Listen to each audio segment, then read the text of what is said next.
On a night where Lauri Markkanen was snubbed maybe for the All-Star game, he was dominant in the fourth quarter, but Tyrese Maxey's 51, too much to overcome as the Sixers All-Star gets them a much-needed win against the Jazz. We're talking about it on POSTCAST.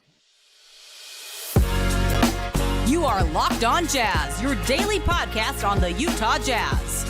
Part of the Locked On Podcast Network, your team every day. David Locke along with Ron Boone's Utah Jazz fall 127-124 in the final moments of the Philadelphia 76ers in a real bummer of a loss, actually. They're without Joel Embiid. They're without about 4 rotation players. They came in 3-9 without Embiid this year. They're 0-4 on a trip.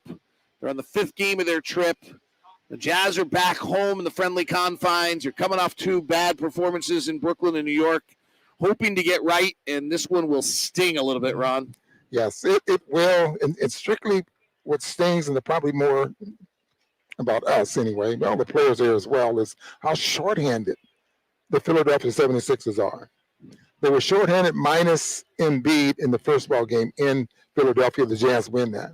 But they have some very key guys out tonight and still end up beating the Jazz, thanks to Maxey. What a ball game he had. But this hurts. This stings, especially on your home floor. And there's got to be, I think the one that will be frustrating to the Jazz, and I suspect we'll hear this from Will Hardy, the coaching shot, is just coaching in the press conference, is awareness. I think will be a word that's talked about. And I think awareness will be awareness of Tyrese Maxey, right? Like, you just gave him a bunch of space early and let him get in a rhythm when he's their only guy who can score.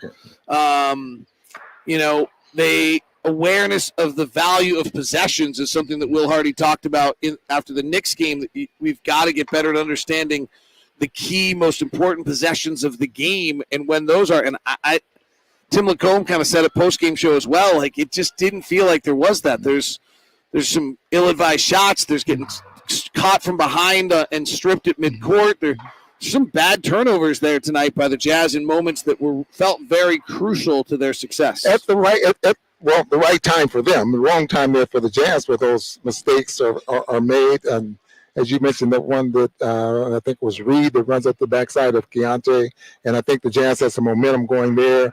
They end up scoring on the other end. Jazz miss, then they knock down a 3, and all of a sudden they're back up 5. The Jazz have struggled here throughout the road trip there as well, getting close, coming from behind, tying the ball game up, and then the opponents going on 6 or 7 point streak. Against the Knicks, they cut it to 1, then got hit by the streak. Against Brooklyn, they just gave away a lot of possessions. Similarly, early against Houston, they had a lot of those that came back to get them. So that was reconfirmed again tonight. I guess the Jazz do a better job in the second half to some extent on Maxey, but how does Maxey get 51 when Joel Embiid doesn't play? Yeah, this is guys that talented are going to have big nights. If he would have missed a few of those long 30-foot threes that he was knocking down, maybe things would have been a little different. They scored 39 points on the Jazz in the first quarter. Jazz scored 32.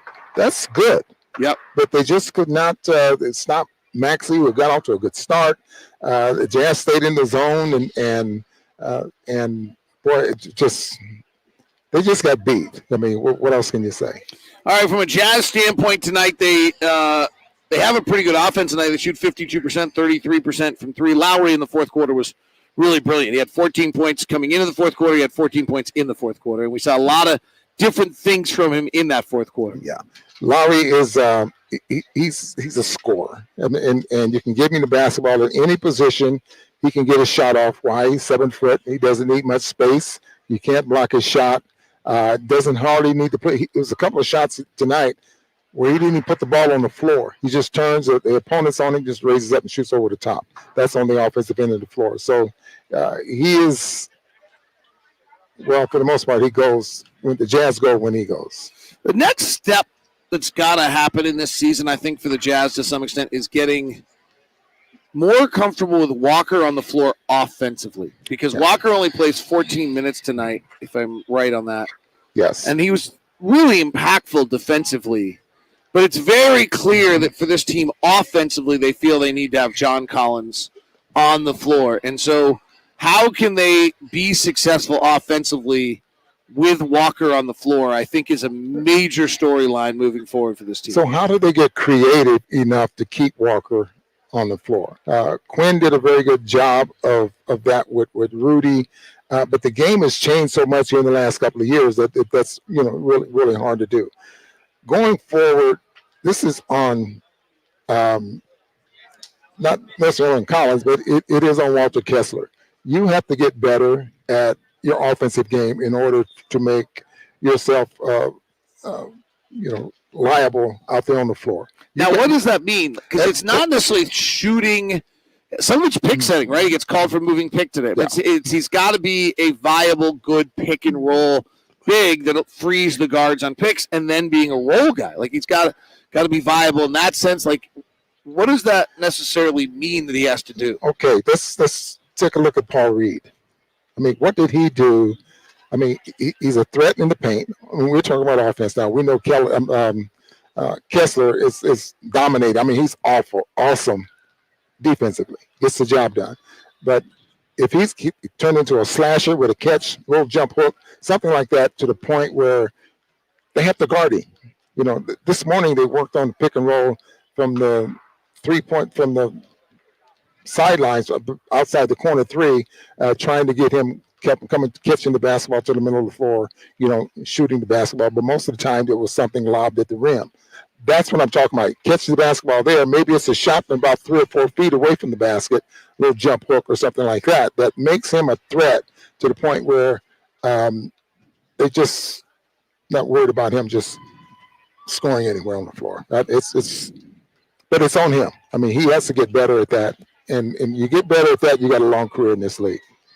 Jazz fall tonight, 127-124. There was one call late that I'll be curious to see if there's any conversation about the Jazz challenge. John Collins blocks the shot, call's overturned, but it's turned into a jump ball, even though the ball was seemingly going out of bounds and could have been imminent possession to the Jazz, which certainly would have swung the game because the Jazz then had to get in the foul game. And the Jazz actually tried to go get a steal there. And the one problem with going for a steal there is you don't get it very often, and you lose any chance of going back and forth in extra time. I've actually been working on a project on this. I actually think the old school where the coach, like Jerry Sloan, you start fouling at like 32 seconds is actually mathematically the better answer. We've gotten into a little bit of an era where we don't do that anymore. Instead, we go for that steal. But if you don't get that steal, then the Jazz were just on the wrong side of the clock, and then Nick Nurse did a really wonderful job late in games of fouling, so the Jazz never got a chance to even try to tie the game. We've always been taught this, is that you go for the steal knowing that you want to make contact, just in case, they don't call the foul and you come up with a steal and, things like that. But you want to go for the steal, but you make sure there's contact there in case something, they let it go. All right, let me look at that box score for a second and see if there's anything else we really should be talking about tonight. Colin Sexton had another 6-assist game. He was really good in the pick and roll early in the game. Jordan Clarkson did not get his mojo back on his shot from the road trip. He's usually much better at home than he is at the road, but that didn't happen. He went 5 for 5, 1 of 7 for 3. He does get 10 assists tonight, and I got to tell you, I just think one of the most untalked about things this year is how incredible his passing is. He's averaging 4.8 assists a game, which is by far a career high. It's just a monumental increase in passing, and for him to have 10 assists tonight is just another sign of how much he's developed that aspect of his game and has got eyes out in a way he never used to. Yeah, you can throw in Colin Sexton in there as well, and Jordan Clarkson probably is playing a lot more with the basketball in his hands than Colin Sexton right now, but he is, and I totally admit, I agree with you that he is really turning into a very good passer, especially in traffic. I mean, he had a couple of passes tonight that were in traffic, and Kessler ends up with a dunk. Collins ends up with a dunk there as well. So it's the offense that's in its poor shooting right now that we're struggling with. Final numbers tonight, just to share a few that are relevant with you. The offensive rating for the 76ers finishes at a 130.9. So the story of this game is the Jazz inability to get stops. A 130 without Joel Embiid, for them to be at 131 is crazy. Jazz was at 128, so the Jazz offense really has a pretty good night. Shooting at the rim, Philadelphia was 18 of 24. I believe 5 of those 6 misses were with Walker on the floor. We were charting that tonight during the game. And then the big one is that Philadelphia's in transition 20% of the time for 1.6 points per possession. Jazz allow the most transition of any team in the league, and that's something they're going to have to fix here in the final 30 games of this season. Yeah, especially and cut down on the turnovers. Well, the turnovers are probably leading to the transition more often than not, right? And some ill-advised shots. The Sixers were having, 9 steals a ball game. They were under that, and the Jazz were didn't. That's a great – Ron, you just made a great point. We only had 6 live ball turnovers tonight, and yet they're in transition 20% of the time. That happened I think, in New Orleans as well. That shouldn't happen. You shouldn't – we only had 6 live ball turnovers tonight. So – they should not be in transition 20% of the time. Yeah. And so that's going to have to get figured out. Jazz obviously crashed the glass a lot and only had 10 offensive rebounds tonight, so that did not work out in their benefit. One other thing we need to point out, the Jazz, as you mentioned so often, do not force turnovers. No, and they're forcing less and less turnovers recently. Yeah, and a lot of that has to do with the zone. So what's being effective in right now is the zone effective enough to where you're giving up opportunities to play some man-to-man strong defense and come up with some steals, getting passing lanes, that type of thing, or what's more valuable and what's, I don't know. It's good.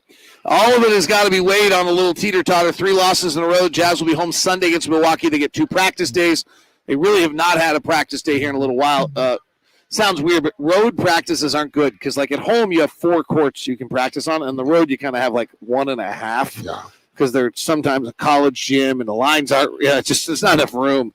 So this is good for them to get that. Thanks very much for tuning in tonight. Our stars tonight: Lauri Markkanen gets one of my stars, 28 points, 10 rebounds, 3 assists, 14 fourth quarter points. I'm sure that's one of yours, Ron Boone. Yes. What is your second star tonight? I thought Colin Sexton in the third quarter was probably as valuable. Other than that, I don't know who you want to give it to. Colin Sexton and Lauri Markkanen grab the stars tonight. Thanks for tuning in to POSTCAST.